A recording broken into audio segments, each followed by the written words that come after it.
데이나 화이트 회장은 $50,000의 파이트 오브 더 나이트 보너스를 샤라프팀 마고메도프, 함자트 치마에프, 일리아 토프리아에게 수여할 예정입니다. 이보 아슬란 선수에게는 전액은 아니지만 일정 금액의 보너스를 수여할 예정입니다. 일리아 토프리아에 대해서는 그의 기술에 대한 의구심을 인정하면서도 맥스 할로웨이를 이긴 것이 그의 미래 행보에 긍정적인 영향을 줄 것이라고 강조했습니다. 맥스 할로웨이는 가프킥의 영향을 받았지만 토프리아가 게임 플랜을 잘 실행하여 할로웨이의 강력한 샷에 대한 회복력을 보여주었습니다. 토프리아는 강타자와의 대결로 유명한 선수인 할로웨이를 상대로 독특한 성과를 거두었습니다. 데이나 화이트는 볼카노프스키가 항상 중요한 싸움을 할 준비가 되어 있기 때문에 볼카노프스키와의 재경기가 가능할 것이라고 생각합니다. 볼카노프스키는 알렉스 페레이라와 마찬가지로 꾸준히 싸움에 나서는 믿음직한 선수입니다. 그가 매치업을 요청하면 많은 기대를 받습니다. 일리아는 볼카노프스키와 할로웨이와 같은 전설을 상대로 노가웃 승리를 거두며 알렉스 페레이라와 비교할 수 있는 최고의 경쟁자가 되었습니다. 데이나는 또한 함자트 치마에프의 최근 싸움에 대해 언급하면서 로버트 휘테커가 빠르게 탭을 친 것은 턱이 탈구된 것이라고 설명했습니다. 데이나는 함자트 치마에프를 축하했고 곧 그의 미래에 대해 논의할 것이라고 언급했습니다. 마고메드 안칼라에프는 인상적인 성과를 보이며 잠재적으로 타이틀 도전권을 획득했다고 했습니다. 데이나는 자주 경쟁하고 싶어하는 파이터를 칭찬하며 맥스의 인상적인 스피닝 백피스트를 언급했습니다. 그는 맥스와 같이 옥타곤으로 빨리 복귀할 준비가 된 활동적인 파이터를 높이 평가합니다. 안칼라에프는 존 존스에 이어 두 번째로 긴 무패 행진을 기록하며 강력한 타이틀 경쟁자로 남아있다고 언급했습니다. 데이나는 올해의 파이터로 알렉스 페레이라와 일리아 토프리아 중 하나를 선택하는 것이 어렵다고 말했습니다. 알렉스 페레이라는 175일 동안 타이틀을 3번 방어하며 기록을 세웠고 공백기 중에도 짧은 통보로 싸움을 벌임으로써 뛰어난 헌신을 보여주었습니다. 데이나는 코너 맥그리거의 수수께끼 같은 트윗인 메인 이벤트가 끝난 후 전화해 나는 말에 대하여 155파운드에서 맥스 할로웨이와의 싸움이나 그들의 라이벌 관계와 관련된 무언가를 암시할 수 있다고 추측했습니다. 향후 매치업과 관련하여 데이나는 벤텀급에서 메랍 드발리시빌리 대 우마르 누르마고메도프가 다음 경기가 될 가능성이 높다고 확인했습니다. 프란시스 은가누는 최근 데이나가 과거 경기에서 자신에게 돈을 빚졌다고 주장했고 데이나가 자신의 몰락을 바랐다고 말했습니다. 데이나는 이러한 주장을 일축하며 UFC가 선수에게 돈을 빚진 적이 없으며 은가누의 선택에 대해 걱정하지 않는다고 말했습니다. 그는 은가누가 데릭 루이스와의 실망스러운 싸움에 대해 환불해야 한다고 농담을 했고 티켓 판매나 페이퍼뷰 숫자를 늘리지 못한 은가누와의 비싼 계약 때문에 PFL이 걱정과 우려할 수 있다고 덧붙였습니다. 데이나는 은가누가 UFC에 남았다면 더 많은 돈을 벌었을 것이라고 거듭 말했습니다. 그는 처음에는 은가누를 지지했지만 나중에는 은가누가 그들의 상호작용을 바탕으로 적합한 사업 파트너가 아니라고 느꼈습니다. 다른 사람들은 은가누를 옹호했지만 데이나는 은가누가 자신이 주장하는 좋은 사람이 아니라는 견해를 고수했습니다. 그는 은가누가 스티페 미오치치와 첫 싸움을 하기 전까지 거슬러 올라가는 불화를 언급하며 다시 함께 일할 가능성은 없다고 확인했습니다. 데이나는 은가누가 미오치치와 첫 싸움을 하기 전에 프란시스 은가누와의 관계가 어떻게 악화되었는지 설명하였고 그 이후로는 아무런 관계도 없다고 했습니다. 그는 은가누와 맞붙을 가능성이 있는 존 존스에 대해 논의했고 은가누는 존스와 싸우기 위해 머물 수 있었지만 그렇게 하지 않기로 했다고 언급했습니다. 데이나는 톰 아스피나리 대신 중요한 싸움을 할 자격이 있다고 생각했습니다. 데이나는 이안 게리의 잠재적인 매치업에 대해서 콜비 코빙턴을 포함한 어떤 선수도 매치업을 거부하지 않았다고 확인했습니다.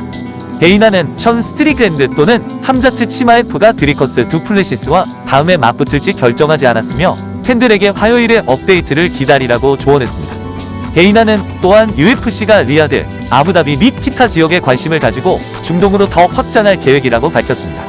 데이나는 다양한 중동 국가에서 UFC 이벤트를 늘리기 위한 지속적인 논의를 언급했습니다. 축구와 같은 주요 스포츠와의 경쟁에 대해 물었을 때 그는 NFL과 영화를 포함한 모든 형태의 엔터테인먼트와 시청자의 관심을 끌기 위해 경쟁한다고 분명히 했습니다. 데이나 화이트는 데뷔 파이터가 타이틀샷을 받는 것은 UFC 역사상 4번째 사례라고 확인하면서 이는 부문 내의 문제라기보다는 파이터의 재능을 강조하는 것이라고 강조했습니다. 데이나 화이트는 건강 문제에 직면한 셰인 카윈에 대한 지속적인 지원을 인정하며 UFC가 얼마 동안 그를 지원해 왔다고 말했습니다. 조지아 챔피언이 인상적인 타이틀 방어를 한 후 데이나는 조지아나 인근 지역에서 UFC 이벤트를 개최하는 데 관심을 표명했습니다. 그는 UFC가 지역 챔피언을 기용하는 이벤트를 개최할 계획이라고 확인했고 최근의 성과로 인해 스페인을 탐험할 계획이라고 언급했습니다. 전설로 여겨지는 맥스 할로웨이에 대해 데이나는 그의 싸움에서 BMF 타이틀이 걸려있지 않은 이유를 설명했습니다. 맥스는 토프리아의 벨트를 차지하는 데 집중했다고 분명히 했습니다. 데이나는 또한 미래의 BMF 타이틀을 위한 라이트급 토너먼트가 열릴 가능성에 대해 암시했습니다. 데이나 화이트는 맥스 홀로웨이가 여전히 BMF 타이틀을 보유하고 있으며 미래가 불확실하다고 언급했습니다. 그는 일리아 토프리아가 세계의 벨트를 차지하려는 야망에 대해 흥분을 표했으며 불과 28세의 나이에 미래 타이틀 기회에 대한 잠재력은 인정했습니다. UFC의 여성 인재에 대해 데이나는 명단 확대와 아톰급과 같은 새로운 부문을 만드는 데 대한 관심을 인정했습니다. 그러나 그는 현재 랭킹에서는 인재풀이 부족하여 새로운 부문을 출범시키는데 아직 적합하지 않을 수 있다고 언급했습니다. 데이나는 스페인에서 이벤트를 개최할 계획이라고 확인했으며 개최 경기장 세부 사항을 먼저 확정해야 한다고 강조했습니다.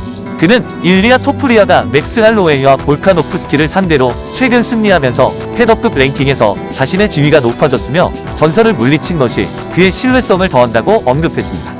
데이나 화이트는 파워슬랩의 성장에 대한 열정을 표현하며 사우디아라비아, 아부다비에서 더 많은 쇼를 개최하고 북아프리카와 남아프리카에서 향후 이벤트를 개최하는 등 글로벌 확장 계획을 강조했습니다. 그는 또한 뺨 때리기를 플로리다, 텍사스, 하와이로 가져오고 싶다는 바람을 언급했습니다. 데이나는 중동, 특히 아부다비와 사우디아라비아에서 UFC 이벤트를 개최하는 데 대한 관심을 인정했습니다. 그는 라이트급에서 무패인 요르단의 아부만과 역시 무패인 쿠웨이트의 무하마드와 같은 이 지역의 저명한 파이터를 언급했습니다. 데이나는 지역 인재를 개발하는 데 대해 흥분하며 더 많은 이벤트에 대한 계획이 진행 중이라고 밝혔습니다. 또한 그는 코리안 좀비가 시작한 새로운 MMA 조직과의 협업을 언급했는데 12월에 싸움이 있을 예정입니다. 데이나 화이트 회장은 이 이니셔티브를 매치메이킹하고 해당 조직의 선수에게 자금을 지원할 계획입니다. 최근 팬 Q&A에서 메랍 드발리시빌리는 숀 오말리와의 재경기에 관심을 표명했으며 올해 말이나 내년 초에 경기를 치를 예정입니다. 하지만 메랍은 일부 사람들이 자신이 오말리를 피하고 있다고 생각한다고 말하면서 소셜미디어에서 긴장감이 고조되었습니다. 데이나는 이 상황에 대해 더 이상 언급하지 않았습니다. 우마르 누르마고메도프는 메랍 드발리시빌리가 자신을 피한다고 비난했고 메랍은 션 오말리와의 재경기를 원한다고 거듭 말했습니다. 우마르가 다른 상대와 싸울 예정이라는 추측이 있었지만 데이나 화이트는 아직 그 싸움에 대한 발표가 없다고 확인했습니다. 맥스 할로웨이가 라이트급으로 승격한다면 잠재적인 매치업에 대해 물었을 때 데이나 화이트는 현재로서는 전혀 모른다고 말했습니다. 그는 UFC 팀이 뉴욕으로 가서 다시 라스베이거스로 돌아올 것이며 돌아온 후에 미래 매치업에 대해 논의할 것이라고 말했습니다. 데이나 화이트는 조지아 파이터들의 UFC에서의 성공을 칭찬하며 조지아 출신의 세계 챔피언 2명을 배출한 업적을 강조했습니다. 그는 삼보와 레슬링과 같은 스포츠에서 강력한 전통을 가진 지역의 파이터들이 종종 강력한 경쟁자라고 언급했습니다. 데이나는 또한 호주 파이터들의 부상을 비슷한 성공 사례로 언급하며 시간이 지남에 따라 두 지역에서 이 스포츠가 발전했음을 강조했습니다. 하빕 누르마고메도프와 함자트 치마에프의 MMA 레슬링 기술을 비교하라는 요청을 받았을 때 데이나 화이트는 어려운 질문이라고 인정했습니다. 그는 하빕의 스포츠에서의 업적을 인정하면서도 치마에프의 최근 성과를 칭찬했고 비교는 미결로 남겨두었습니다. 스페인 기자들이 스페인에서 UFC 이벤트를 개최할 가능성에 대해 질문했을 때 데이나는 바르셀로나나 마드리드에서 경기장을 확보하는 것이 중요하다고 강조했습니다. 그는 UFC를 스페인으로 유치하고 싶다는 바람을 거듭 강조하며 그들은 항상 약속을 지키고 이를 실현하기 위해 적극적으로 노력하고 있다고 말했습니다. 데이나는 2025년에 UFC 이벤트를 스페인으로 가져오는 것이 자신의 우선순위라고 확인했습니다. 카드의 특정 수의 스페인 선수를 포함하는 것이 유익하지만 그는 그것이 엄격한 요구사항은 아니라고 분명히 했습니다. 그는 UFC가 새로운 시장에 진출하면 스페인 선수가 자연스럽게 포함될 것이라고 언급했습니다. 데이나 화이트는 UFC가 새로운 시장으로 확장하는 것은 스타 선수의 존재에 크게 영향을 받는다고 강조했습니다. 그는 특정 지역의 저명한 파이터를 보유하면 관심을 끌 수 있다고 언급하며 조지아 챔피언의 부상과 유럽 벤메이에 대한 코너 맥그리거의 영향을 중요한 요인으로 꼽았습니다. 데이나는 잠재적 스타의 등장에 따라 스페인, 이스탄불, 아프리카와 같은 새로운 시장을 개척하는 것에 대한 기대감을 표현했습니다. 한 팬이 스포츠에 미치는 데이나의 영향에 대해 깊은 감사를 표하며 그에게 계속 일하고 결코 은퇴하지 말라고 촉구했고 그의 유산은 여러 세대에 걸쳐 지속될 것이라고 강조했습니다. 패더급 부문의 경쟁력에 대해 질문을 받았을 때 데이나는 그것이 UFC에서 가장 힘든 부문 중 하나라고 확인했으며 일리아 토프리아, 알렉산더 볼카노프스키, 맥스 홀로웨이, 디에고 로페즈, 에블로에프와 같은 재능 있는 선수들을 강조했습니다. 데이나는 일리아 토프리아의 동생인 알렉산더 토프리아에 대해 질문을 받았는데 그는 역시 UFC와 계약했습니다.